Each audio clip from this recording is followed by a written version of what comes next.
ప్రార్థన. మహోన్నతుడ, మహాగణుడ, సర్వశక్తిమంతుడ, నీ ఘనమైన ఉన్నతమైన శ్రేష్టమైన నామం బట్టి నీకు వందనాలు, స్తుతులు, స్తోత్రములు చెల్లించుకుంటాం. ఈ ఉదయకాలము నీ యొక్క పరిశుద్ధ దేవాలయంలో, నీ యొక్క పరిశుద్ధ సన్నిధానంలో జీవము కలిగి ఉనికి కలిగి మేమందరము ప్రభువా నిన్ను స్తుతించడానికి, నిన్ను మహింపరచడానికి మాకు ఇచ్చిన ఈ భాగ్యమును బట్టి నీకు వందనాలు. ఎంతోమందికి లేని భాగ్యము, ఎంతోమందికి లేని జీవము మాలో మీరు ఉంచారు. మా పట్ల ఒక ప్రణాళిక మీరు కలిగి ఉన్నారని మేము ప్రగాఢంగా నమ్ముచున్నాము. అట్టి ప్రణాళికను బట్టి కూడా నీకు స్తోత్రములు చెల్లించుకుంటున్నాం. ఇదిగో ప్రభువా, నీ పరిశుద్ధ సన్నిధానంలో మేమందరము ప్రభువా నిన్ను మహింపరచడానికి, నిన్ను కీర్తించడానికి, నిన్ను స్తుతించడానికి, నిన్ను కొనియాడటానికి మాకిచ్చిన మంచి తరుణాన్ని బట్టి నీకు స్తోత్రములు చెల్లించుకుంటున్నాం. ప్రభువా, ఇదిగో నీ వాక్యము ధ్యానించడానికి మేము నాయన సిద్ధపడుచుండగా మాలో ప్రతి ఒక్కరి మీద నీ యొక్క ఆత్మ కుమ్మరింపు దయచేయండి. నీ ఆత్మ బలము చేత మమ్మల్ని బలపరిచి తండ్రి, నీ వాక్యం వినప్పుడు తండ్రి శ్రేష్టంగా నీ వాక్యము ప్రభువా వినటానికి, మా జీవితాలకు అన్వయించుకోవటానికి, అర్థమవటానికి ప్రభువా నేను ప్రాధేయపడుతున్నాం. తండ్రి, నీ యొక్క చల్లని మెల్లని స్వరముతో ప్రభువా మా అందరితో మాట్లాడి తండ్రి, నీ లేఖనమును ప్రస్ఫుటంగా మాకు తేటపరచుమని, నీ లేఖనముల ద్వారా మమ్మల్ని బలపరచుమని తండ్రి, మాకు ఏది మీరు నేర్పించాలనుకుంటున్నారో అది మేము జాగ్రత్తగా నేర్చుకోవటానికి ప్రభువా మేము సిద్ధపడుతున్నాం. మా మనస్సు, మా ఆలోచన నీ చేతికి అప్పచెప్తున్నాం. ప్రభువా, నీ వైపు దృష్టి పెట్టడానికి మాకు సహాయం చేయమని, నీ దాసుడిని సిలువ చాటును మరుగుపరిచి నీ వాక్యము ప్రభువా మీరే మా అందరికీ అందించుమని మా ప్రభువును ప్రియరక్షకుడైన యేసుక్రీస్తు నామమున ఈ ప్రార్థన మిక్కిలి వినయంతో అడిగి వేడుకుంటున్నాం తండ్రి, ఆమేన్. దయచేసి కూర్చోనండి. మన ప్రభువును రక్షకుడైన యేసుక్రీస్తు నామమున చేరవచ్చిన మీ అందరికీ ఉదయకాల శుభములు, వదనాలు తెలియజేసుకుంటున్నాను. ఈరోజు దక్షిణ ఇండియా సంఘము 4 రాష్ట్రాలలో వేలాది సంఘాలలో అందరు పాదరులు కూడా ఈరోజు బోధించేటువంటి అంశము ప్రభువును స్తుతించుడి. Praise the lord. ఈరోజు అంశం పేరు కూడా అదే, ప్రైజ్ ద లార్డ్. ప్రభువును స్తుతించుడి, ఆరాధన. ఈరోజు అంశం పేరు ప్రభువును స్తుతించుడి, ఆరాధన. ప్రభువును స్తుతించాలి, ప్రభువును ఆరాధించాలి.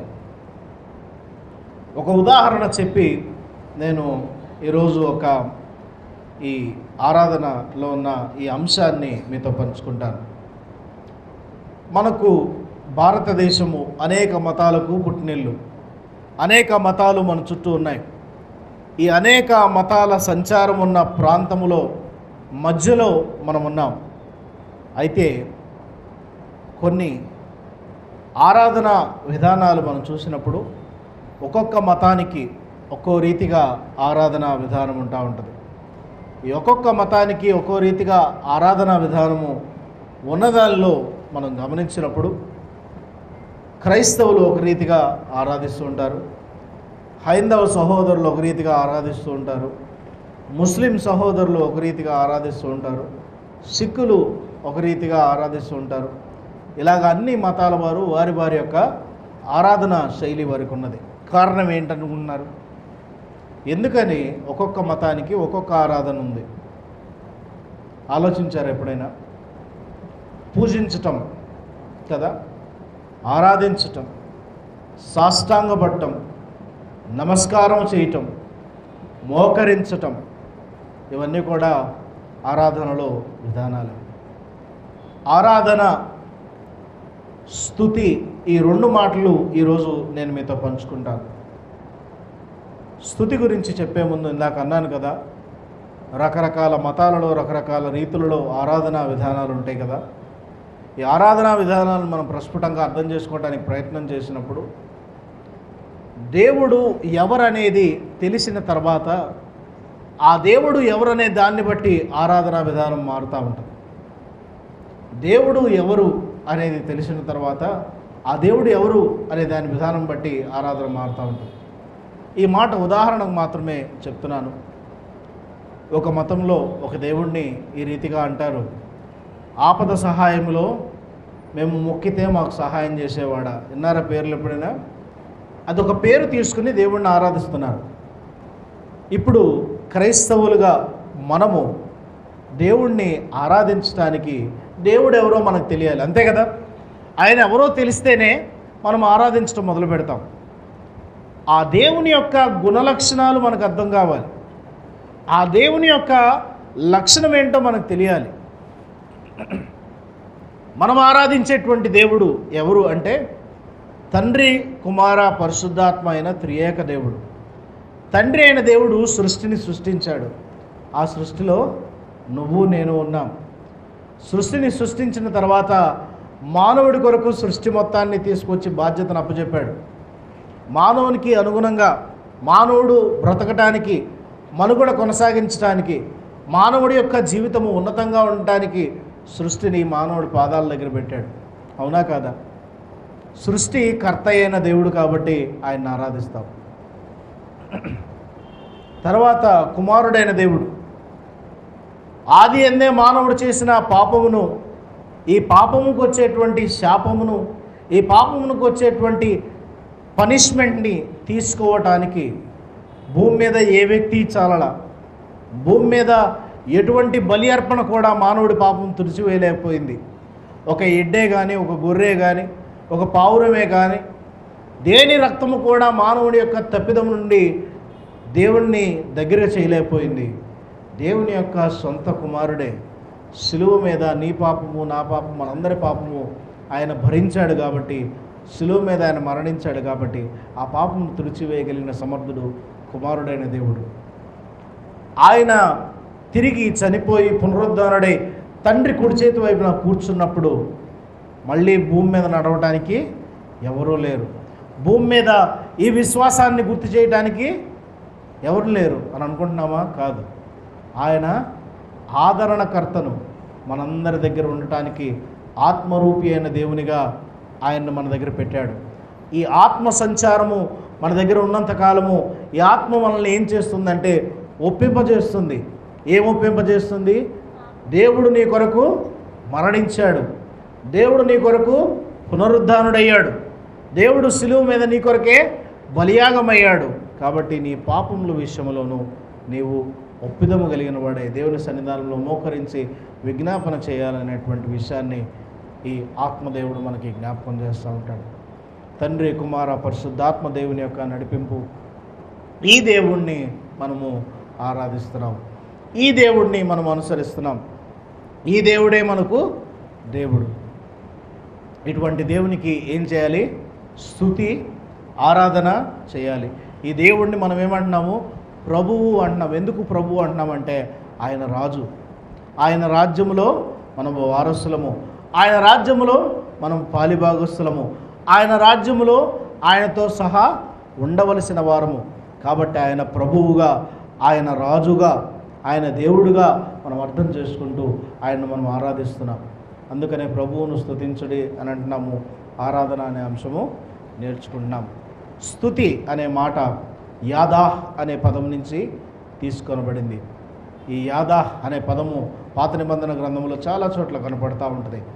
అయితే ఆయన అంటున్నాడు, మరి యెషయా గ్రంథము 42వ అధ్యాయం 8వ వచనం చూస్తే, యెహోవాను నేనే, ఇదే నా నామము, మరి ఎవనికి నా మహిమను నేను ఇచ్చువాడును కాను, నాకు రావాల్సిన స్తోత్రము విగ్రహములకు చెందనీయను. దేవుడు స్తుతింపబడుతున్నాడు. ఈ దేవునికి చేసేటువంటి స్థుతిలో ఆయనకు రావాల్సిన స్థుతి ఎవరికి చెందనిచ్చేటువంటి దేవుడు కాడు అని ఆయన చెప్తున్నాడు. అయితే మత్తయి సువార్త 6వ అధ్యాయము చూస్తే 1వ వచనంలో, మనుష్యులకు కనబడవలనని వారి ఎదుట మీ నీతి కార్యములు చేయకుండా జాగ్రత్త పరుడి, లేని ఎడల పరలోకమందున మీ తండ్రి యొద్ద మీరు ఫలం పొందురు. కాబట్టి మీరు ధర్మము చేయనప్పుడు మనుషుల వలన ఘనత వందనాలని వేషధారులు సమాజ మందిరంలోనూ వీధులలోనూ చేయలాగున మీ ముందర బూర ఊదింపవద్దు, వారు తన ఫలం పొందుకున్నారని నిశ్చయంగా మీతో చెప్పుచున్నాను. దేవుణ్ణి స్తుతి చేయటం, దేవుణ్ణి ఆరాధించటం, నీతిమంతులుగా మనం కనపడాలని సమాజ మందిరంలో మనం ఎదురుగా నిల్చుని నేను దేవుణ్ణి ఎంత ప్రేమిస్తున్నాను అంత ప్రేమిస్తున్నాను, దేవుడికి ఎంత కానుకిస్తున్నాను అంత కానుకిస్తున్నాను, అది కాదు నీ స్తుతిలో భాగం. నువ్వు దేవుణ్ణి ఎప్పుడు సంపూర్ణంగా స్తుతించగలవంటే ఆయన నీ కొరకు ఏం చేశాడో నీకు అర్థమైనప్పుడు, ఆయన నీ కొరకు తన ప్రాణం పెట్టాడని సంపూర్ణంగా నీకు అర్థమైనప్పుడు, ఆయన నీ కొరకు బలియాగమయ్యాడని నీకు అర్థమైనప్పుడు, ఎందుకని ఆయన స్తుతించాలని నీ మనసు ఆ సిగ్నల్ నీకు పంపిస్తుంది. ఆయన నా కొరకు మరణించాడు, ఆయన నా కొరకు ఈ కష్టాన్ని తీసుకున్నాడు సిలువ మీద, ఆయన నా కొరకు బలియాగమయ్యాడు.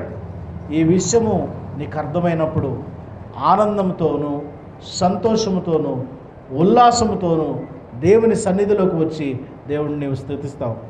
ఏ రీతిగా స్తుతిస్తావో తెలుసా? నా రక్షణకు ఆధారమైన దేవా నీకు స్తోత్రము, నా రక్షణకు కర్త అయిన దేవా నీకు స్తోత్రము.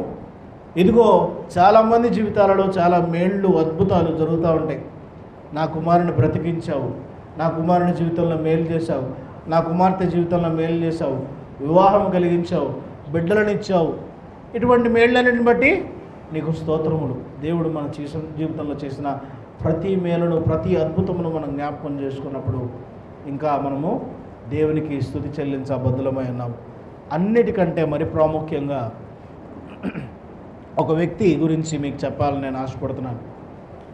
చాలా పెద్ద ఆఫీసర్, ఒక ఆయన గవర్నమెంట్ ఆఫీసర్ ఉన్నాడు. అనుకోని రీతిగా వేరే పాస్టర్ గారు వస్తే ఆ పాస్టర్ గారి మావయ్య అనమాట ఈయన. పాస్టర్ గారు మా మావయ్యని మీకు పరిచయం చేస్తానని తీసుకెళ్ళాడు పైకి. తీసుకెళ్తే ఆ గవర్నమెంట్ ఆఫీసర్ గారు సోఫాలో కూర్చొని ఉన్నాడు. ఆయన ముక్కులో ఆక్సిజన్ మాస్క్ ఉంది. ఊరికనే పెట్టున్నాడేమో అనుకున్నాను. కొద్ది నిమిషాలు పరిచయం అయినాక ఆయన నాతో మాట్లాడుతూ ఇలా అన్నాడు, దేవుడు మీకు ఉచితంగా ఇచ్చిన గాలిని మీరు పీల్చుకుంటున్నారు, దేవుడు మీకు ఫ్రీగా ఇచ్చిన ఆక్సిజన్ని మీరు పీల్చుకుంటున్నారు. నేను రోజుకి ఇట్లాంటి 2 బండలు వాడాలి. నేను ఎక్కడికి వెళ్ళినా ఈ ఆక్సిజన్ నేను క్యారీ చేయాలి. నా కారులో ఈ ఆక్సిజన్ బండ్ ఉండాలి.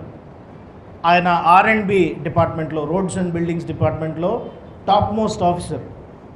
కోట్లు సంపాదిస్తాడు, కానీ కోట్లు గాలికే ఖర్చు అయిపోతుంది. ఆయన ఒకటే మాట అన్నాడు, దేవుడు నన్ను బ్రతికించాడు, ఈ ఆక్సిజన్ తీసుకునైనా కొంతకాలం నేను బ్రతుకుతాను, అందుని బట్టి దేవుడు నేను స్తుతిస్తున్నానని ఆయన అన్నాడు. మనం ఎంత స్తుతించాలా? మన జీవితంలో ఉచితంగా దేవుడిచ్చేటువంటి గాలి పీలుస్తున్నాం, మనం బ్రతికున్నామంటే దేవుడిని స్తుతించాలి. ఇప్పుడు స్తుతికి మీకు ఒక కారణం కావాలా? మీరు బ్రతికున్నారు. స్తుతికి మీకు ఒక కారణం కావాలా? 4 వేళ్ళు మీ నోట్లోకి వెళ్తున్నాయి. స్తుతికి మీకు కారణం కావాలా? మీరు ఉండటానికి ఒక ఇల్లు ఉంది, మీరు కట్టుకోవడానికి ఒక బట్ట ఉంది, మీకు బిడ్డలు ఉన్నారు, ఒక మంచి చల్లని నీడలో మీరు బ్రతుకుతున్నారు. ఈరోజు దేవుడిని ఆరాధించడానికి దేవుని సన్నిధానానికి వచ్చారు. ఇవన్నీ దేవుడిని స్తుతించడానికి కారణాలే. కాబట్టి మనకి బైబిల్ గ్రంథము ఏమి చెప్తుందో మనం చూద్దాం. ఎవరెవరు దేవుణ్ణి స్తుతిస్తారు, ఎవరెవరు దేవుణ్ణి స్తుతించినట్లు బైబిల్లో కనపడింది అని అంటే 149వ కీర్తన చూద్దాం. యెహోవాను స్తుతించుడి, యెహోవాకు కొత్త కీర్తన పాడుడి, భక్తులు కూడుకొను సమాజములో ఆయనకు స్తోత్రగీతం పాడుడి. ఇశ్రాయేలీయులు తమను పుట్టించిన వారిని బట్టి సంతోషించుదురుగాక, సియోను జనులు తమ రాజును బట్టి ఆనందించుదురుగాక, నాట్యముతో వారు ఆయన నామమును స్తుతించుదురుగాక, తంబురుతోనూ సితారతోనూ ఆయన గూర్చి గానం చేయుదురుగాక. ఆయన పుట్టించినందుకు స్తోత్రం చెప్తున్నారు, ఆయన నడిపించినందుకు స్తోత్రం చెప్తున్నారు. ఇంకా ఇశ్రాయేలు జీవితం గురించి మాట్లాడితే చాలా విషయాలు ఇంకా ముందు మీకు చెప్తాను. హల్లెలూయా, హల్లెలూయా. ఎందుకు చెప్పానో తెలుసా? హల్లేల్ అనేటువంటి పదము కృతజ్ఞతకు అనుసరించినది. కృతజ్ఞత అనే మాటకు అర్థం వచ్చేది హల్లేల్ అంటే. ఈ హల్లేల్ అనే పదము నుంచి హల్లేల్ ఉయాహ్, దేవునికి స్తోత్రము చెప్తున్నాడు. అందుకనే హలాల్ అనే మాట విన్నారు ఎప్పుడైనా? ముస్లిం సహోదరులు హలాల్ చేయకుండా ఎటువంటి మీట్ తినరు. అంటే మక్కా వైపు తిరిగి ఈ యొక్క మాంసాన్ని వధించి ఆ రక్తాన్ని దేవుడికి ఇచ్చినట్టు. హలాల్ అంటే అదే, మన బైబిల్లో ఉన్న మాట అది. దేవునికి స్తోత్రం అర్పించిన తర్వాతే వారు ఆ పని చేస్తున్నారు. దేవునికి స్తుతి చెల్లిస్తున్నాం, మనం దేవునికి స్తోత్రం చెల్లిస్తున్నాం. ఈరోజు మన యొక్క ఆరాధన మొదట్లో నేను ఒక మాట మాట్లాడాను, కృతజ్ఞత, స్తుతి, ఆరాధన.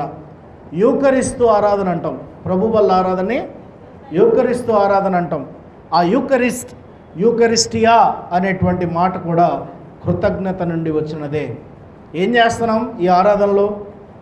దేవుని యొక్క రొట్టెను పట్టుకొని, దేవుని యొక్క రక్తమును పట్టుకొని పైకి ఎత్తి కృతజ్ఞత స్తుతి చెల్లిస్తున్నాం. ఇది కూడా కృతజ్ఞతే. కాబట్టి స్తుతి ఇవ్వటం మన యొక్క విధి. దేవునికి కృతజ్ఞతాస్తుతులు చెల్లించడం మన యొక్క విధి.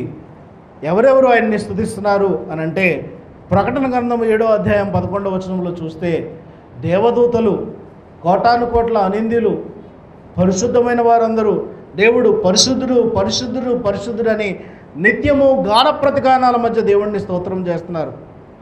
19వ కీర్తన చూద్దాం.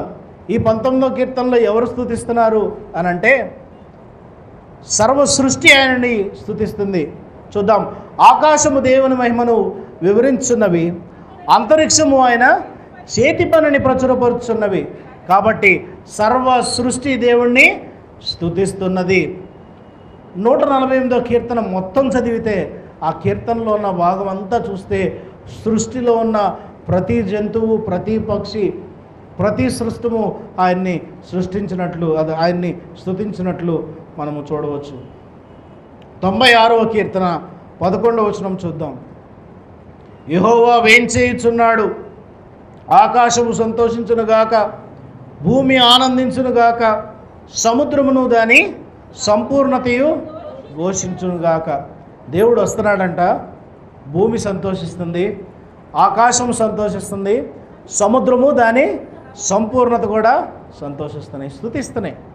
They are thanking God for creating them. భూమి, ఆకాశము, సముద్రము దేవుణ్ణి స్తుతిస్తున్నాయి.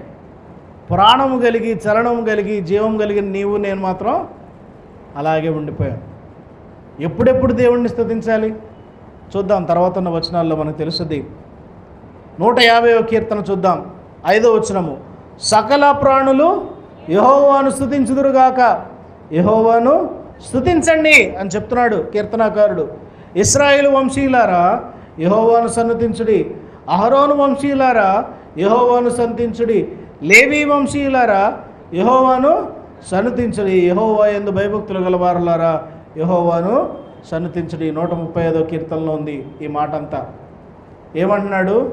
ఇశ్రాయేలు యెహోవాను స్తుతించుడి, అహరోను వంశస్థులు దేవుణ్ణి స్తుతించండి, లేవీలు దేవుణ్ణి స్తుతించండి. ఎందుకు వేరువేరుగా చెప్పాడు? 12 గోత్రాలు ఉన్నాయి, అవన్నీ ఇశ్రాయేలు గోత్రం. యాజకులు ఎవరు? అహరోను వంశస్థులు. లేవీలు ఎవరు? ప్రత్యేకించబడిన వారు, వీరు స్వాస్థ్యము, వీరు కూడా యాజకులే. కాబట్టి వీళ్ళందరికీ ఎవరికి చెప్పాడు? 12 గోత్రాలకు చెప్పాడు, యాజకులకు చెప్పాడు, అహరోను వంశస్థుల వాళ్ళందరికీ చెప్పాడు. యెహోవా యందు భయభక్తులు ఉండమని లేవీలకు కూడా, అంటే పాదిరి గారులకు కూడా చెప్పాడు. అంటే ఇప్పుడు ఏం చేయాలి? పాదిరి లేడు, బిషప్ లేడు, సంఘ సభ్యుడు లేడు, ఎవడైనా దేవుణ్ణి స్తుతించాల్సిందే. అది మీ విధి అయి ఉన్నది. ఎందుకంటే దేవుడు నీ సృష్టి కర్తకు, నీ సృష్టికి కారణమై ఉన్నాడు. కాబట్టి ఈ సృష్టి కథనము అంతా జ్ఞాపకం చేసుకుని, దేవుడు చేసిన మేళ్ళన్నింటినీ జ్ఞాపకం చేసుకుని, దావీదు కాలంలో జ్ఞాపకం చేసుకుందాం. దావీదు కాలంలో దేవాలయంలో ప్రత్యేకంగా పాటలు పాడేవారు ఉన్నారా లేదా?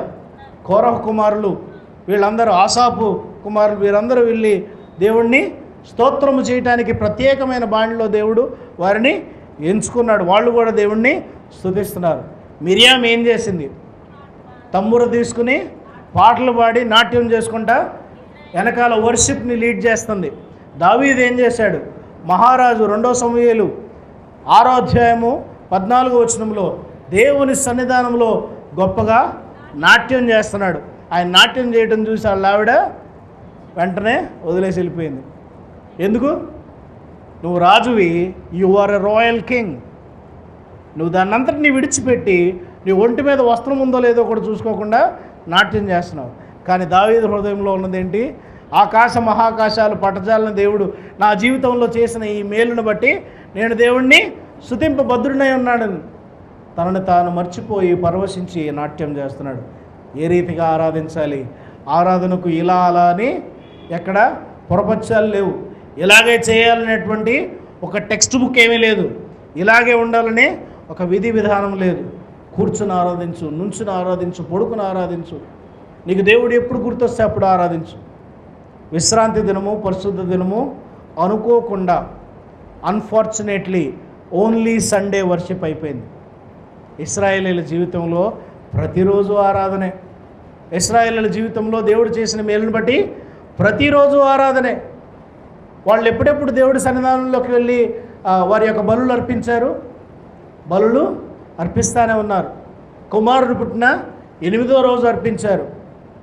ఆ రోజు మొదలుకొని వారి జీవితంలో లేవీ కాండములో చెప్పిన ఆజ్ఞలన్నీ అనుసరిస్తే అనేక మార్లు వారు దేవాలయంకి వచ్చి దేవునికి బలులు అర్పించేటువంటి వారు. ఇశ్రాయేలీయుల జీవితంలో ఆరాధన ఒక ముఖ్య భాగమై ఉన్నది. ఇంకా నూతన నిబంధన గ్రంథంలోనికి వచ్చి ఆరాధన గురించిన మాటలు మనం చూద్దాం. రోమీయులకు రాసిన పత్రిక 15వ అధ్యాయం 11వ వచనము, మరియు సమస్త అన్యజనులారా ప్రభువును స్తుతించుడి, సకల ప్రజలు ఆయనను కొనియాడుదురుగాక అనియు చెప్పి ఉన్నది. ఇప్పుడు యూదులు మాత్రమే కాదు, దేవుడు ఏర్పాటు చేసుకున్న ఇశ్రాయేలీయులు మాత్రమే కాదు, అహరోను వంశస్థులు మాత్రమే కాదు, లేవీలు మాత్రమే కాదు, అన్యజనులారా, దేవుని యొక్క అర్థాన్ని తెలుసుకున్న వారలారా, దేవుని యొక్క మాధుర్యాన్ని తెలుసుకున్న వారలారా, మీరెవరైనాను సరే దేవుడు మీ రక్షణకు కర్త అని మీరు అర్థం చేసుకోగానే దేవుణ్ణి స్తుతించండి. యూదా వంశంలోనే పుట్టకర్లా, ఇశ్రాయేలు గోత్రంలోనే పుట్టకర్లా, విశ్వాసమును బట్టి దేవుని ఇశ్రాయేలుగా మీరు పిలువబడుచున్నారు. అన్యజనులారా దేవుణ్ణి స్తుతించుడి. ఫిలిప్పీలకు రాసిన పత్రిక, మొదటి పత్రిక 9వ అధ్యాయము చూద్దాం. మీరు శ్రేష్టమైన కార్యములు వివేచింపగలవారుటకు మీ ప్రేమ తెలివితోనూ సకల విధములైన అనుభవ జ్ఞానముతోనూ కూడినదే, అంతకంతకు అభివృద్ధి పొందవలననియు ఇందువలన దేవుని మహిమయు స్తోత్రము కలుగునట్లు. దేనివల్ల కలుగుతుంది దేవునికి మహిమ స్తోత్రము? శ్రేష్టమైన కార్యములు మీరు తెలుసుకోవాలని మీ ప్రేమతోనూ మీ తెలివితోనూ మీ సకల విధమైన అనుభవ జ్ఞానముతోనూ అంతకంతకు మీరందరూ అభివృద్ధి పొందాలని లేఖ రాస్తున్నాడు పౌలు. ఫిలిప్పీలకు రాసి వాళ్ళందరినీ హెచ్చరిస్తున్నాడు. ఈ లేఖ ఈరోజు మీకు నాకు కూడా వర్తిస్తుంది. దేవుని ప్రేమలో మీ అనుభవ జ్ఞానంలో తెలుసుకున్న వారై లేఖనంలో అంతకంతకు అభివృద్ధి పొందటం వలన దేవుడు మహిమ పొందుతాడు, దేవుడు ఘనత పొందుతాడు, దేవుడు స్తుతిని పొందుతాడు. కాబట్టి ఇప్పుడు చెప్పండి, లేఖనాలు మనం చదవటం వల్ల ఎవరికి మహిమ? దేవునికే మహిమ. లేఖనాలు మనం అభ్యసించటం వలన, దేవుని ప్రేమలో లోతుగా మనం ఉండటం వలన ఎవరు మహిమ పొందుతారు? ఇప్పుడు చెప్పండి, మన వల్ల దేవుడు మహిమ పొందుతున్నాడా, పొందట్లేదా? ఇది ప్రతి ఒక్కరికి ప్రశ్న. ఇంకా చూద్దాం, ఎన్నిసార్లు దేవుడిని స్తుతించాలి? కీర్తనాకారుడు అంటున్నాడు 119వ కీర్తనలో 7 మార్లు దేవుడిని నేను స్తుతిస్తానంటున్నాడు. ఇంకొక కీర్తనలో 113వ కీర్తనలో ఉదయకాలం అవగానే దేవుడిని స్తుతిస్తున్నాను, సాయంత్రం అవగానే దేవుడిని స్తుతిస్తున్నాను, నా స్తుతికి సమయము పాడు లేదిక అని ఆయన చెప్తున్నాడు. ఇంకొక కీర్తనలో 146వ కీర్తన 2వ వచనంలో నేను బ్రతుకు కాలం అంతయు దేవునికి స్తుతులు చెల్లిస్తానే ఉంటాను అని అంటున్నాడు. అబ్రహాము మొదలుకొని ఎజ్రా కాలం వరకు స్తుతి యొక్క విధానాలు, ఆరాధన యొక్క విధానాలు ఎలా ఉన్నాయో మనం చూద్దాం.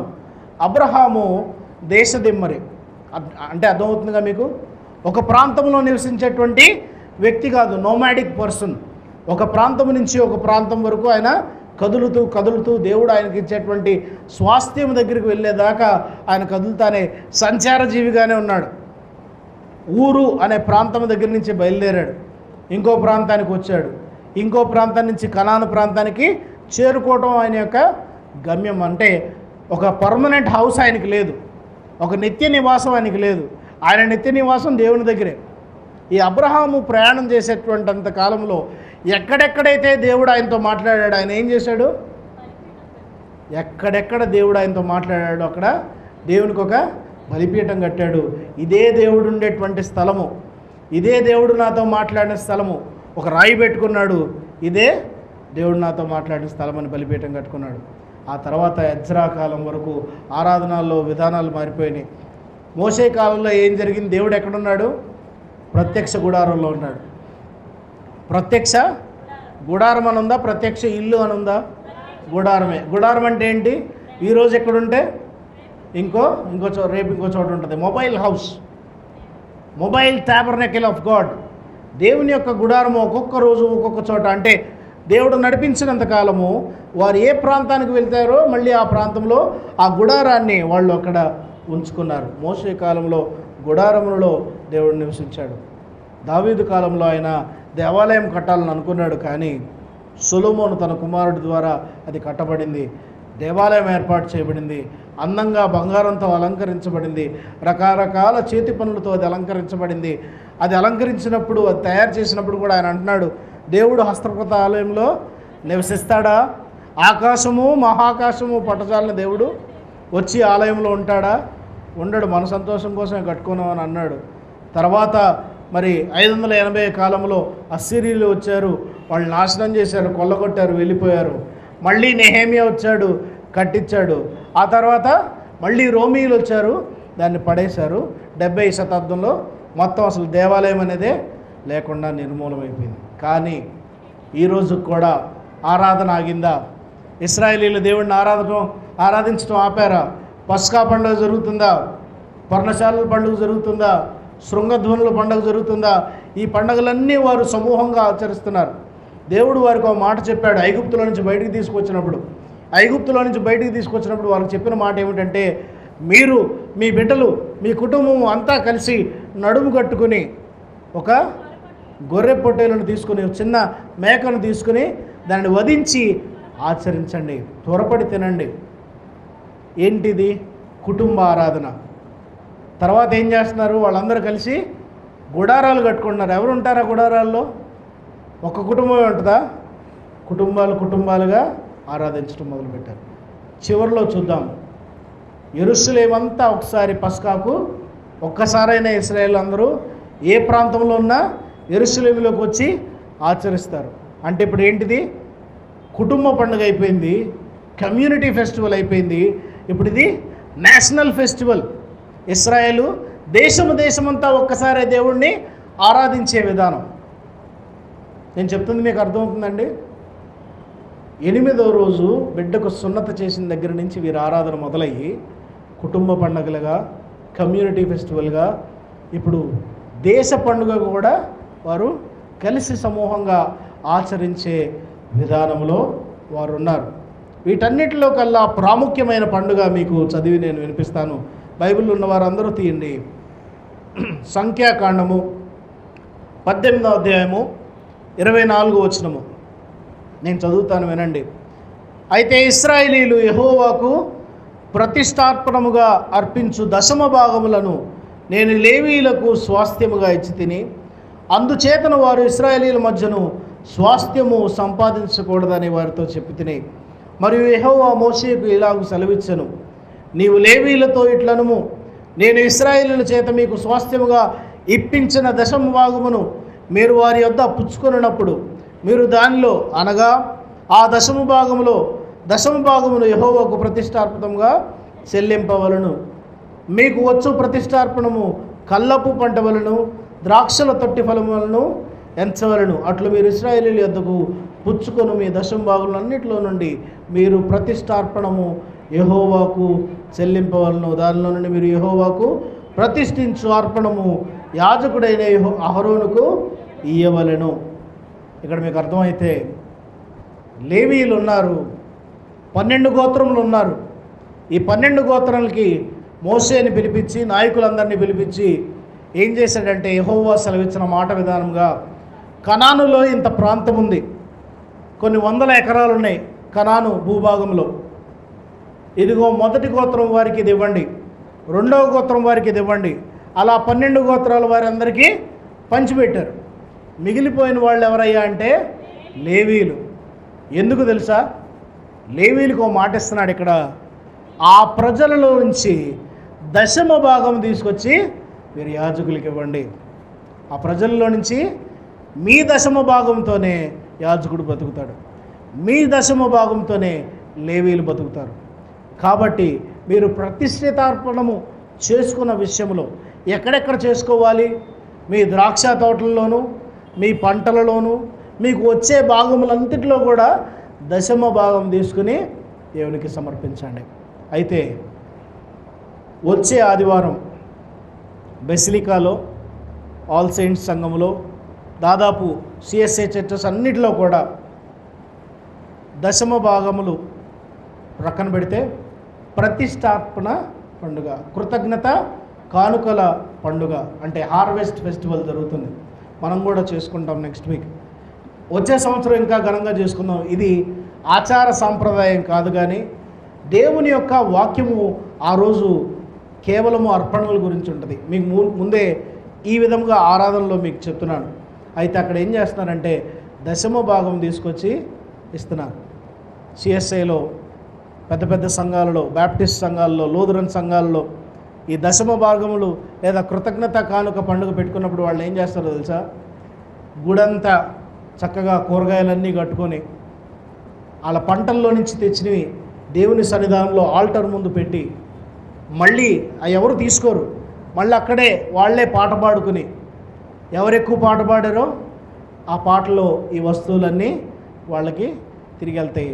ఆ వచ్చే కానుక మాత్రం దేవాలయానికి, సంఘానికి వస్తుంది. అంటే కృతజ్ఞతగా మీరు ఇచ్చే అర్పణ కూడా దేవుడు స్వీకరిస్తున్నాడు. ఇప్పుడు ఆరాధన స్తుతి గురించి మీకు చెప్పాను. ఈ ఆరాధన స్తుతిలో సాక్రిఫిషియల్ ఆఫరింగ్స్ కూడా ఉన్నాయి. దేవునికి ఇచ్చేటువంటి బలి అర్పణలు ఉన్నాయి. పాత నిబంధన గ్రంథంలో మనం చూద్దాం ఎక్కడెక్కడ బలి అర్పణలు ఇచ్చారు. బిడ్డ పుట్టినప్పుడు బలి అర్పణ ఇచ్చారు. 12వ సంవత్సరము వయసు కురవాడు రాగానే బలి అర్పణ ఇచ్చాడు. దేవుని సన్నిధానంలో గొప్ప విందు చేసి, అబ్రహాము కుమారుడు పాలు విడిచినప్పుడు గొప్ప విందు చేశాడు. ఇవన్నీ అర్పణలు, దేవుడు స్వీకరించేటువంటి అర్పణలు. వీటిలో దశమ భాగం మనం ఎందుకు ఇవ్వాలి అని అంటే, కేవలం లేవీలకు మాత్రమే ఇస్తున్నారా? అక్కడ ఏం చదివాం 25వ వచనంలో లేవీలకు కూడా చెప్తున్నాడు, వాళ్ళు నీకు దశమ భాగం ఇస్తున్నారు, ఆ దశమ భాగంలో నుండి నీవు మళ్ళీ దశమ భాగం. అంటే లేవీయుడు యాజకుడికి కూడా ఇది వెనక్కి వెళ్ళే విషయం కాదు. యాజకుడు కూడా దశమ భాగం ఇవ్వాల్సిందే. మీరందరూ తీసుకుని యాజకుడికి దశమ భాగం ఇస్తున్నారని యాజకుడు ఊరుకుని ఉంటాకి వీలు లేదు. ఆయన కూడా దేవునికి దశమ భాగం ఇవ్వడు. దేవుడు ఎందుకు దశమ భాగమును నేర్పించాడు అని అంటే, ఈ దశమ భాగం వల్ల దేవుడు బాగుపడ్డు, ఈ దశమ భాగం వల్ల దేవుడి ఖ్యాతి పెరగదు. నీవిచ్చేటువంటి లక్షలు, కోట్లు వాటన్నిటికంటే పెద్ద బ్యాంక్ బ్యాలెన్స్ ఆయనకు ఉంది. బట్ స్టిల్ దేవుడు ఇవ్వటాన్ని సంఘానికి నేర్పిస్తున్నాడు. దేవుడు ప్రేమ కలిగి ఏ హృదయంతో మనం అర్పిస్తున్నామో అది చూస్తాడు. నేను బంగారం ఇస్తాను, నేను వెండి ఇస్తాను, నేను వజ్రాలను ఇస్తాను అంటే దాన్ని బట్టి నీ భక్తి మారదు. దాన్ని బట్టి దేవుడు నీ భక్తిని కొలత వేయడు. బీద విధవరాల దగ్గర ఎంత ఉంది? 2 నాణెములు మాత్రమే ఉన్నాయి. యేసుక్రీస్తు ప్రభులు వారు అక్కడ నుంచుని చూస్తున్నాడు. ఆ డబ్బాలో అందరూ కానుకలు వేస్తున్నారు, ఎక్కడ కానుకలు శబ్దం రావట్లా. ఏం వేయగానే శబ్దం వచ్చింది, చూశాడు. దానిలో ఉన్న లోతైన వాక్యం ఏంటో తెలుసా మీకు? యెరూషలేము దేవాలయంలో 13 డబ్బాలు ఉంటాయి. అట్లాంటి పేదలకు, అనాథలకు 12వ డబ్బా ఎంచబడింది. అక్కడ ఆయన కూర్చుని ఉన్నాడు యేసయ్య. ఈ డబ్బాలో నుంచి ఏదైతే అర్పణ వచ్చిందో ఆ అర్పణ మళ్ళీ పెన్షన్ రూపంగా, అంటే ఎవరెవరికైతే బ్రతకటానికి కష్టంగా ఉందో విధవరాళ్లకు, అనాథలకు మళ్ళీ రొక్కం తీసుకెళ్ళి దేవాలయం పంచాలి. అది విధానం అనమాట. అట్లా 2 రూపాయలు వచ్చినాయి ఆమెకి, 2 నాణ్యాలు వచ్చినాయి. ఇప్పుడు ఈమె ఏం చేసింది? ఆ 2 నాణ్యాలు కూడా తిరిగి తీసుకొచ్చి మళ్ళీ దేవాలయంలోనే వేసింది. అందుకని అంటున్నాడు, ఈమె తన జీవనమంతటిని దేవుని సన్నిధానంలో దానంగా ఇచ్చింది. ఆమె కంటే గొప్ప వాళ్ళు ఎవరు లేరు. ఆమెకున్న విశ్వాసము ఎవరికీ లేదు. మనం 10,000 తీసుకురావచ్చు, 20,000 తీసుకురావచ్చు, 30,000 తీసుకురావచ్చు. దేవుని సన్నిధానంలో ఎంతైనా కానుకేయచ్చు. దాన్ని బట్టి నువ్వు గొప్పవాడు అయిపోవు. నీవు లక్షలు ఇచ్చావని దేవుడు నీకు ఉన్నతమైన స్థానాన్ని ఇవ్వడు. ఏ మనస్సుతో ఇస్తున్నావో, ఎటువంటి అర్పణ ఇస్తున్నావో దానిని దేవుడు చూస్తున్నాడు. చివరికి ఆరాధన విధానంలో మనం అందరము సిఎస్ఐ వారం కదా, సిఎస్ఐ సంఘంలో ఉన్నాం, సిఎస్ఐ ఆరాధన చేస్తున్నాం. ఈ ఆరాధనలో కొన్ని వేల మంది బిషప్పులు, కొన్ని వేల మంది వేదాంతం చదివిన వారు, అభ్యసించిన వారు రాసిన పుస్తకం మన చేతిలో ఉంది. శతాబ్దాల నాటిగా ఈ పుస్తకము మనము అనుసరిస్తున్నాం. అట్లాగే 4 రాష్ట్రాలలో కొన్ని వేల సంఘాలు ఉన్నాయి. ప్రతి ఆదివారం దీన్ని అనుసరిస్తారు. కారణం ఏంటో తెలుసా? సినగోగు ఆరాధన. యేసుక్రీస్తు ప్రభువు వారు సినగోగులోకి వెళ్ళాడా? సినగోగులోకి వెళ్ళినప్పుడు ఆయనకు ఒక పత్రం ఇవ్వబడింది చదవటానికి. యెషయా గ్రంథము 61వ అధ్యాయము ఆయనకి ఇచ్చినప్పుడు దానిలో చదువుతూ పేదలకు సువర్తమానం ప్రకటించడానికి, నలిగిన వారిని విడిపించడానికి దేవుని యొక్క ఆత్మ నా మీదకి వచ్చి ఉన్నది, దేవుని యొక్క హితవత్సరం ప్రకటించడానికి నా మీద దేవుని ఆత్మ వచ్చినది అంటే ఆయన సినగోగులోకి వెళ్ళాడు. సినగోగు ఆరాధన విధానంలో ఏముంటుందో తెలుసా? మొదట కాల్ ఫర్ వర్షిప్, దేవుని ఆరాధనకు పిలుపు ఉంటుంది. ఈరోజు మనం దేవుణ్ణి ఆరాధించాం. ఈ ఆరాధనలో మొదటి భాగం మనం జ్ఞాపకం చేసుకుంటే స్తుతి ఉంది. ఆ స్తుతిలో ఏంటి? సర్వోన్నతమైన స్థలంలో దేవునికి మహిమయు, ఆయనకి ఇష్టమైన మనుషులకు సమాధానం కలుగును గాక. దేవుని వాక్యములో మాటలే మనం ఆరాధనలో పెట్టుకుని అనుసరిస్తున్నాం. దాని వెంటనే ఒక మాట రాయబడింది, ఇశ్రాయేలు వినుము, నీ దేవుడకు ప్రభువు, అద్వితీయుడకు ప్రభువు. ఈ సినగోగు ఆరాధనలో రెండో మాట ఇదే. ఇశ్రాయేలు సమాజం అంతటికి పిలిచి, ఇశ్రాయేలు వినండి, మీ దేవుడకు ప్రభువు, అద్వితీయుడకు ప్రభువు. నీవు నీ పూర్ణ మనస్సుతోనూ పూర్ణ ఆత్మతోనూ దేవుణ్ణి ఆరాధించాలి, ఆత్మతో సత్యముతో దేవుణ్ణి ఆరాధించాలనే మాట చెప్పి, దేవుని ఆజ్ఞలు చెప్పి ఈ ఆరాధనను కొనసాగింపజేస్తున్నారు. అది అయిపోయిన వెంటనే ఏముంది? పాపక్షమాపణ. ఈ పాపక్షమాపణలో ముందు మాటగా పాదిరి గారు ఏం చెప్తాడంటే, దేవుడు మిమ్మల్ని విడిపించడానికి సమర్థుడై ఉన్నాడు, దేవుని సన్నిధానంలో పాపం ఒప్పుకోండి. మీతో పాటు పాదిరి గారు కూడా చదువుతాడు. ఏమని చెప్తాడు? పరలోకానికి నీకును విరోధంగా మేము పాపం చేశామని ఒప్పుకుంటున్నాం, కాబట్టి మమ్మల్ని క్షమించు. ఈ క్షమాపణ లేకుండా ఆ బల్ల దగ్గర రావడానికి ఎవరికి అర్హతే లేదు. కాబట్టి ఒక స్ట్రక్చర్డ్ ఆరాధనా విధానాన్ని సిఎస్ఐ మనము ఆరాధనలో ఉంటున్నాం. అలాగే సినగోగులో పాఠాలు ఉంటాయి. ఆ పాఠమే కదా యేసయ్య చదివింది. ఆ తర్వాత మనం క్రీడ్ చెప్పుకుంటున్నాం, విశ్వాస సూత్రం చెప్తున్నాం. విశ్వాస సూత్రంలో 2 రకాలు, నైస్య విశ్వాస సూత్రం, అపోస్తల విశ్వాస సూత్రం. ఎందుకు వచ్చిందయ్యా అంటే 300 కాలంలో 323 ఆ కాలంలో ఈ విశ్వాస సూత్రం రావడానికి కారణం ఏంటంటే జ్ఞానవాదం మొదలైంది. ఈ జ్ఞానవాదులు బయలుదేరి ఏమన్నారంటే, యేసయ్య మనుష్య కుమారుడే, ఆయన దేవుడు కాదు, ఆయనకి ఎటువంటి శక్తి లేదు అని చెప్పడం మొదలుపెట్టారు. అందుకని బిషప్పులందరూ కలిసి, ఒక 300 మంది బిషప్పులందరూ కలిసి ఈ యొక్క విశ్వాస ప్రమాణాన్ని పెట్టారు. ఈ విశ్వాస సూత్రం ఎప్పుడైతే మనం దేవాలయంలో చెప్తున్నామో ఏమని ఒప్పుకుంటున్నామో తెలుసా? ఆయన తండ్రి అయిన దేవుడు కుడి చేతి వైపున కూర్చుండేవాడు, చనిపోయి తిరిగి పునరుద్ధానుడే ఆయన కుడి చేతి వైపుకి వెళ్తున్నాడు, నీ కోసం నా కోసం చనిపోయాడు అని ఈ మాటలన్నీ మనం చెప్తున్నప్పుడు ఆ విశ్వాస సూత్రంలో 10 గంభీరమైన విషయాలు, 10 డాక్ట్రిన్స్ ఆఫ్ గాడ్ అంటే దేవుడు మహిమాస్వరూపి, దేవుని కుమారుడు, మనుష్య కుమారుడు, అటువంటి 10 అంశాలు దానిలో రూపొందించబడినాయి. ఇది చెప్పుకోవడానికి ఒక రోజంతా అయిపోద్ది. కాబట్టి మనం ఆచరించేటువంటి ఆరాధన రెవరెన్షియల్గా ఉండాలి. అంటే ఏంటి? రెవరెన్స్ అంటే భయభక్తులు కలిగి ఉండాలి, గౌరవాన్ని ఆపాదించేటట్లు ఉండాలి. మనం ఆచరించేటువంటి యూకరిస్తూ, మనం ఆచరించేటువంటి బాప్తిస్మం కూడా దేవునికి ఇష్టమైన ఆరాధనా విధానాలు. ఎక్కడా మన ఆరాధనలో పొరపక్షాలు లేవు, ఎక్కడా మన ఆరాధనలో తప్పు లేదు. ఈ ఆరాధన జపమాల అనుకోవడానికి వీలు లేదు, ఎందుకంటే బైబిల్లో ఉన్న మాటలను మనం తీసుకుని అనుసరిస్తున్నాం. కాబట్టి ఆరాధన పుస్తకం తీసుకుని మీరు చదివేటప్పుడు అర్థవంతంగా మీరు చేస్తే అర్థవంతమైన ఆరాధన మీరు చేస్తారు. పాఠ్యభాగాల్లోకి వస్తే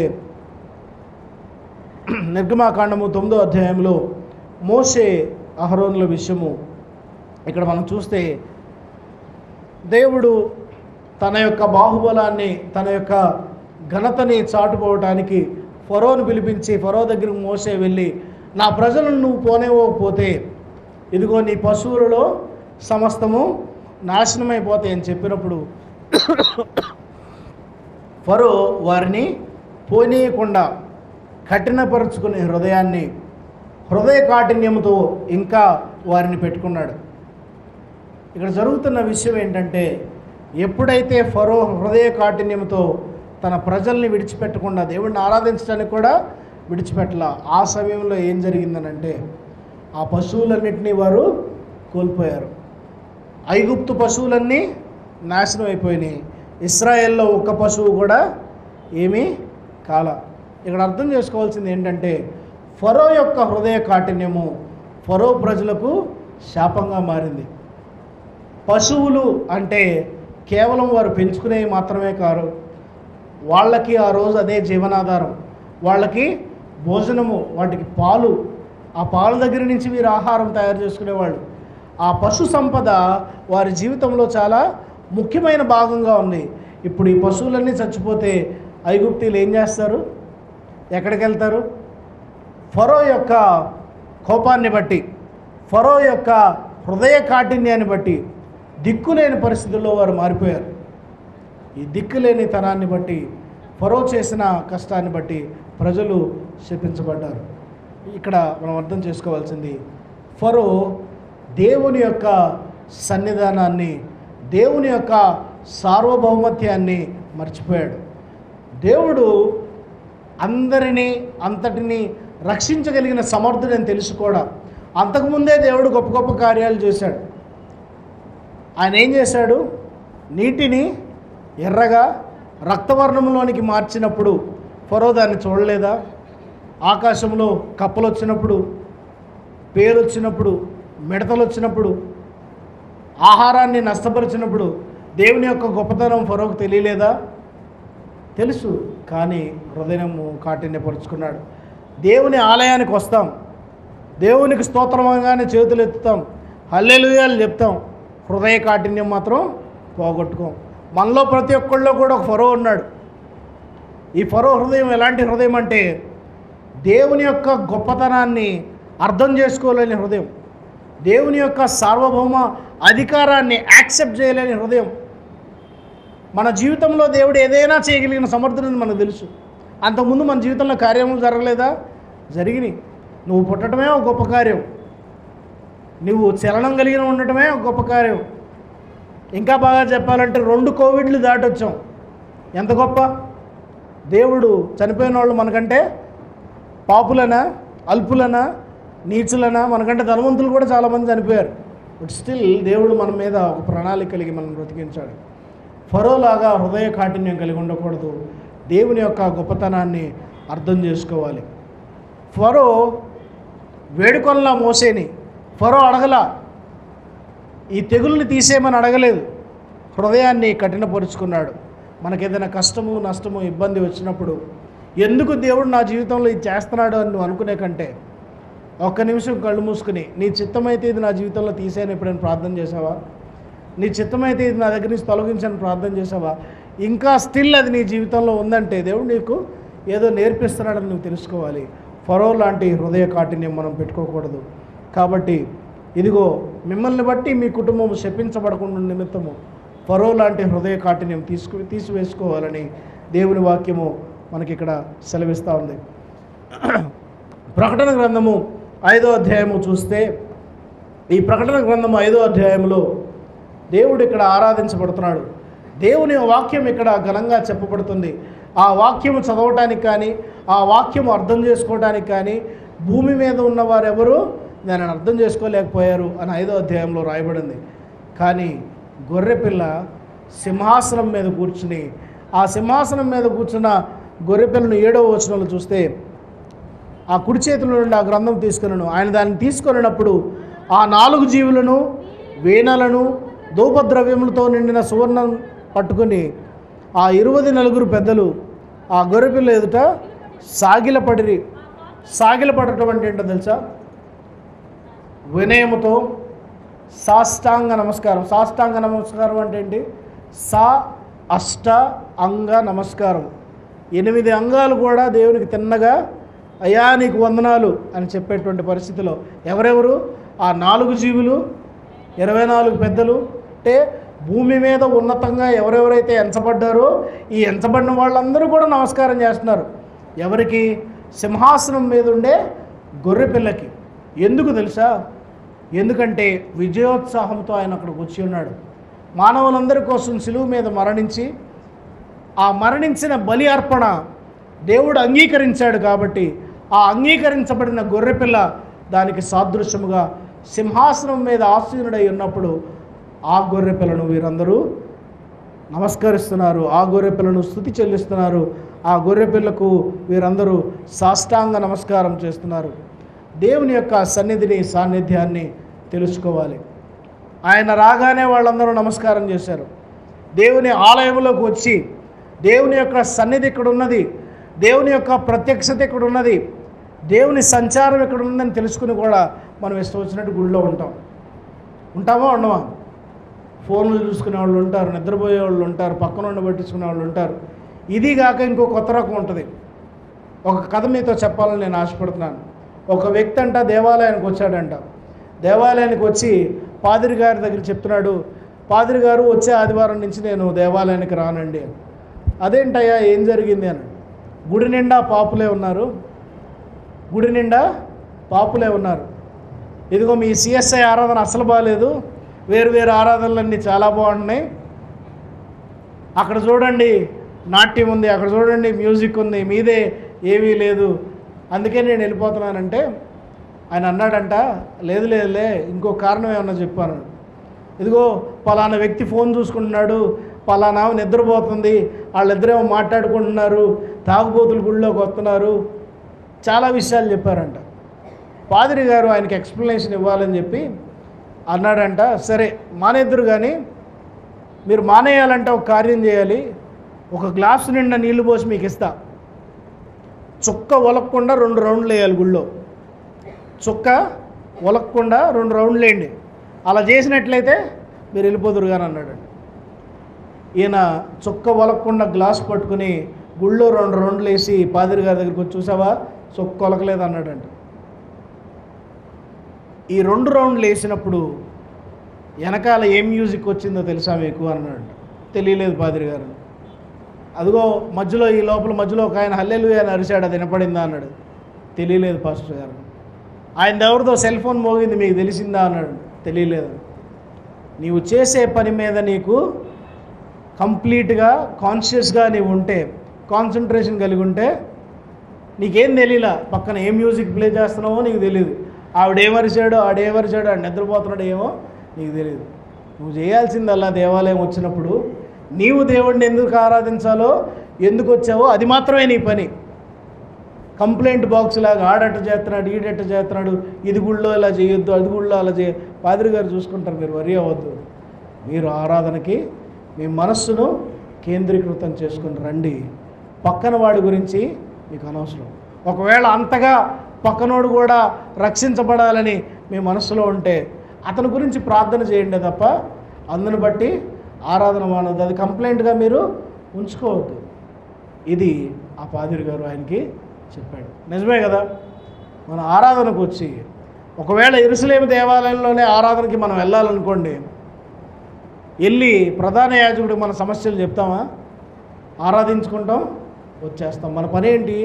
ఆరాధన చేయటం మాత్రమే. ఆరాధించే స్థలంలో దేవుని యొక్క ఆత్మ సంచారం ఉంటుంది. ఆరాధించే స్థలంలో దేవుడు ఉన్నాడు, ఆరాధించే స్థలంలో దేవుని ఆత్మ బలం ఉంటుంది అని నమ్మితేనే ఇక్కడ నీ ఆరాధన దేవుడు స్వీకరిస్తాడు. నేనైనా మీరైనా ఈ పరిశుద్ధ దేవాలయాన్ని ప్రత్యేకమైన దానిగా ఎంచాలి. ఇదిగో ఆ గొర్రె పిల్లను చూడగానే వారు సాష్టాంగ నమస్కారం చేసినట్టు మనం కూడా అలా చేయవలసిన వారమే ఉన్నాం. సువార్త పాఠ్యభాగం చూద్దాం. యోహాను సువార్త 2వ అధ్యాయంలో యేసుక్రీస్తు ప్రభుల వారు ఒక గొప్ప కార్యాన్ని చేస్తున్నాడు. ఇదంతా కమ్యూనిస్ట్ పార్టీ వాళ్ళు కానీ ఇతర పార్టీ వాళ్ళు కానీ ఏం చెప్తారంటే, చూసావా, జీసస్ ఈజ్ రెబిలియస్, యేసుక్రీస్తు ఒక గొప్ప రెబల్ అని చెప్తారు. ఎందుకు చెప్తారో తెలుసా ఈ మాట? యోహాను 2వ అధ్యాయంలోనే రాస్తున్నాడు. యోహాను సువార్త 2వ అధ్యాయంలో 1 నుంచి 10 వచనాల్లో ఏముంది? ఆయన మొట్టమొదటి సూచక క్రియ ఉంది. కానాకు వెళ్ళాడు, నీళ్ళని ద్రాక్ష రసంగా మార్చాడు. ఆయన ఎక్కడుంటే అక్కడ అద్భుతం అని చాటి చెప్పుకున్నాడు. వెంటనే ఈయన ఏం చేస్తున్నాడు? తాళ్ళను తీసుకుని కొరడాలుగా మార్చి మీద పడి కొడుతున్నాడు వాళ్ళని. ఇంత సాత్వికుడు, ఇంత నెమ్మది కలిగిన వాడు, ఇంత మనస్సు, ఒక నిమిషం క్షమించాలి,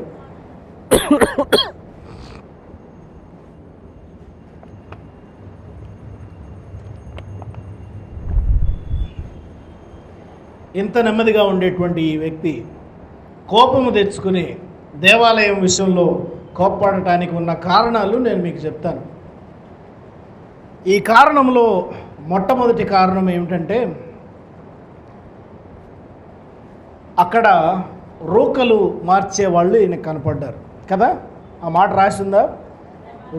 రూకలు మార్చేవాళ్ళు ఈయనకు కనపడ్డారు. ఇంకొక మాట, అది చెప్పకముందు ఇంకో మాట చెప్తాను. మత్తయి సువార్తలో ఈ లేఖనం ఉంది, లూకా సువార్తలో ఈ లేఖనం ఉంది, మార్కు సువార్తలో ఈ లేఖనం ఉంది. మత్తయ్య 21:13, మార్కు 11:17, లూకా 19:46, ఇవన్నీ రాయబడి ఉన్నాయి అక్కడ. అవి ఎక్కడున్నాయి? అధ్యాయము చివరి భాగంలో ఉన్నాయి. యోహాను ఎందుకు తీసుకొచ్చి ముందు పెట్టాడు? ఎప్పుడైనా ఆలోచించారా? వీళ్ళందరూ చివరిలో రాశారు, యేసయ్య కొన్ని రోజుల్లో అప్పగింపబోయేటువంటి దినాల్లో ఇది జరిగిందని రాశారు. యోహాను మాత్రం మొదటి సూచక్రియ చేయగానే దీని గురించి రాస్తున్నాడు. ఎందుకు? సరే, అది మీరు తర్వాత ఆలోచించండి. మొదటి విషయం, రూకలు మారుస్తున్నారు. ఈ రూకలు మార్చే విషయంలో దేవుడి కోపం ఎందుకు వచ్చింది? $1 విలువ ఈరోజు ఎంతో మీకు తెలుసా? $1 విలువ ఎంతో మీకు తెలుసా? సుమారు $85 ఎంతో ఉంటుంది. ఒక $10 మీకు ఎవరైనా గిఫ్ట్ ఇచ్చారనుకోండి, ఈ $10 రూపాయలుగా మార్చుకోవాలని మీరు ఏం చేయాలి? బ్యాంకుకు వెళ్ళాలి, లేదా ఫోరెక్స్ సెంటర్కి వెళ్ళాలి. ఈ ఫోరెక్స్ సెంటర్కి వెళ్ళిన తర్వాత ఈరోజు దానికి ఒక రేటు ఉంటుంది. $85 అనుకుందాం, ఉదాహరణ చెప్తున్నా మీకు. $85 మీకు ఇవ్వడు. ఈ $85లో 80 మీకు ఇస్తాడు, $5 ఆయన తీసుకుంటాడు. అట్లా $10 ఆయనకు వచ్చేది $50. యెరూషలేము దేవాలయానికి ఎక్కడెక్కడి నుంచో పస్కా పండుగ ఆచరించడానికి దేశ విదేశాల నుంచి జనాలు వస్తున్నారు. వాళ్ళ దగ్గర ఒకే డబ్బు ఉంటుందా? ఉండదు. దేవాలయంలో మాత్రం అక్కడ ఏ పన్ను ఏ రూపాయి చెల్లుతుందో అదే వేయాలి. ఎందుకంటే రోమా ప్రభుత్వం ఆ కాలంలో వేరు నాణ్యాలను తయారు చేసింది. ఆ నాణ్యాల మీద Caesar is great, Caesar is emperor అని రాసి ఉండేవి. వాళ్ళ ప్రభువే గొప్పవాడు, వాళ్ళ ప్రభువే దేవుడు అని వాళ్ళు రాసుకున్నారు. దాన్ని తీసుకొచ్చి యెరూషలేము దేవాలయంలో వేస్తావా? నీ పాపము యొక్క బలి అర్పణగా నీవు వేసేటువంటి ఆ రొక్కము ఏ నాణ్యం పడితే ఆ నాణ్యము వేయటానికి వీలు లేదు. కాబట్టి వేరు ప్రాంతాల్లో నుంచి వచ్చిన వీళ్ళు ఈ నాణ్యాలు మార్చుకోవడానికి వీళ్ళ దగ్గరికి వచ్చారు. వీళ్ళు ఏం చేస్తున్నారంటే దాన్ని బిజినెస్గా మార్చుకుని రూపాయికి $10 సంపాదించుకుంటారు. ఇందాక మీకు చెప్పిన విధానంలో ఇదొక విషయము ఆయనకి చాలా కోపం వచ్చింది. ఎందుకంటే దేవాలయం ఇక్కడ వ్యాపారపు ఇల్లుగా మారుతుంది. ఇంకొక సన్నివేశం ఏమిటంటే, మరియమ్మ యేసుక్రీస్తు ప్రభుల వారు దేవాలయంలోకి తీసుకువెళ్ళినప్పుడు ఆమె ఒక గువ్వల జంటను వేసింది కదా. కొంచెం డబ్బులు ఎక్కువ ఉన్నవాళ్ళు ఒక మేకపిల్లను వేస్తారు. ఇంకా బాగా డబ్బులు ఎక్కువ ఉన్నవాళ్ళు ఒక కొయ్యను, ఒక లేగదూడను వేస్తాడు. దీన్ని చెక్ చేయడానికి అక్కడ ఒక చెకింగ్ ఇన్స్పెక్టర్ ఉంటారు. వీళ్ళు ఇక్కడ చేసే పని ఏమిటంటే, యెరూషలేములో ప్రత్యేకంగా ఏర్పాటు చేయబడిన గొర్రెల కాపరులు ఉన్నారు. వీళ్ళు ఎవరయ్యా అంటే, యేసుక్రీస్తు ప్రభులు వారు పుట్టినప్పుడు ఆ లోయలో అక్కడ కూర్చుని ఆ పశువుల పాక దగ్గర సర్వోన్నతమైన స్థలంలో అని దూతలు పాడినప్పుడు అక్కడ గొర్రెల కాపర్లు కనబడుతున్నారా? వాళ్ళే వీళ్ళు. వీళ్ళు ఏమైతే మేకలు పెంచుతున్నారో అవి మాత్రమే యెరూషలేము దేవాలయంలో తీసుకొచ్చి వధించబడాలని అన్నా కైపా ఒక ఆర్డర్ తయారు చేశారు. ఇప్పుడు పేదవాడు బయట నుంచి తన సొంత గొర్రెని తెచ్చుకుంటానంటే వీళ్ళు ఏమంటారు? నో, కుదరదు అంటాడు. దేవుడు ఎవరి బలినైనా తీసుకుంటున్నాడు, దేవుడు ఎవరి అర్పణనైనా తీసుకుంటున్నాడు. వీళ్ళేమో ఇక్కడికి వచ్చి కొత్త రూలు, కొత్త జడ్జిమెంట్ పాస్ చేశారు. ఇది అన్యాయమా కాదా? ఈ అన్యాయం యేసయ్యకి నచ్చల. రోకలు చెల్లించడం యేసయ్యకి నచ్చల. మూడవ విషయం ఏంటో చూద్దాం. అన్యులు కూర్చునేటువంటి ప్రాంతంలో అక్కడ కూర్చున్నారు. The place is for Gentiles. అన్యులు వచ్చి దేవుడిని ఆరాధించుకోవడానికి, ఇందాక 12 ప్రాంతాలు చెప్పా కదా మీకు, ఈ 13వ గుమ్మం దగ్గర అన్యులు వచ్చి ఆరాధించుకుంటారు. ఈ అన్యులు వచ్చి ఆరాధించుకునే గుమ్మము ఎంత పవిత్రంగా ఉండాలి. మన మతం కాకుండా బయట మతం వాళ్ళు మన దగ్గరికి వచ్చినప్పుడు వాళ్ళకి అవకాశం ఇవ్వాలి.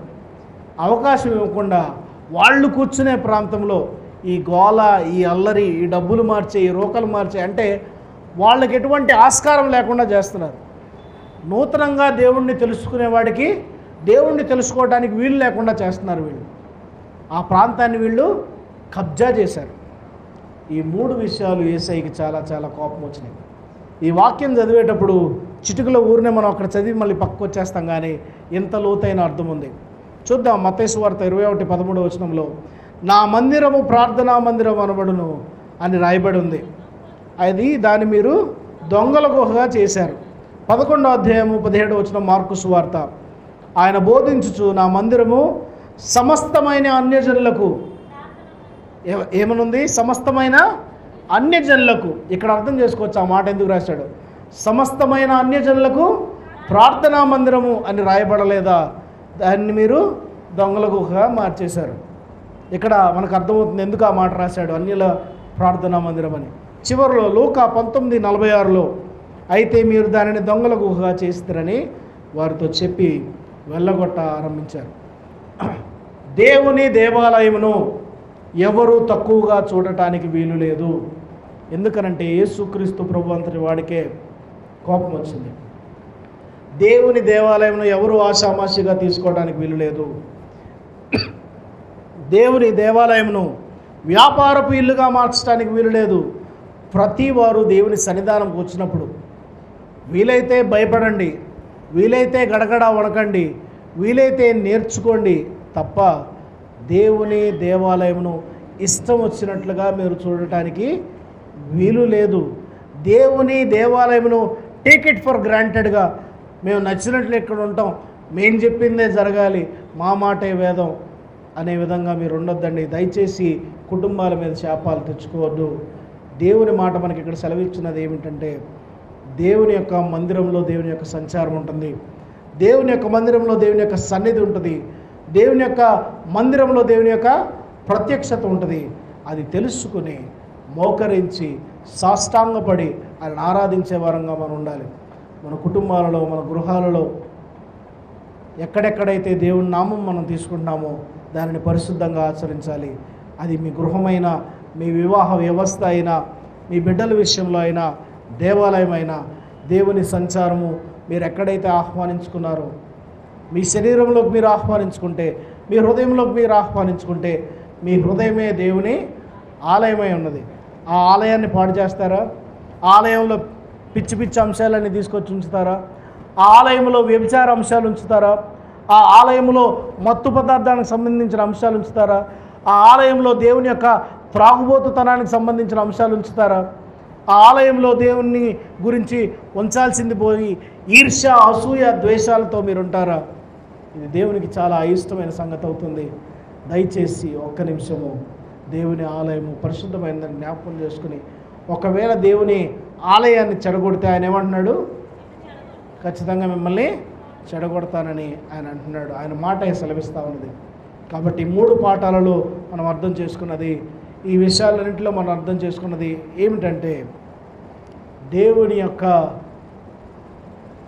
సార్వభౌమ అధికారాన్ని, దేవుని యొక్క గొప్పతనాన్ని తెలుసుకుని, ఆయన గుణగణాలను తెలుసుకుని ఆయన స్తుతించే వారంగా ఉండాలి, ఆరాధించే వారంగా ఉండాలి. ఫ్రెంచ్ పోయమ్స్లో ఒక మాట ఉంది, a good meal ought to begin with hunger. ఏదైనా ఒక మంచి భోజన పదార్థం తీసుకోవాలంటే బాగా ఆకలి వేయాలి, లేకపోతే దాని విలువ తెలియదు. అలాగే దేవుణ్ణి ఆరాధించాలంటే నీకు కూడా దేవుని యొక్క ఆకలి కలిగి ఉండాలి.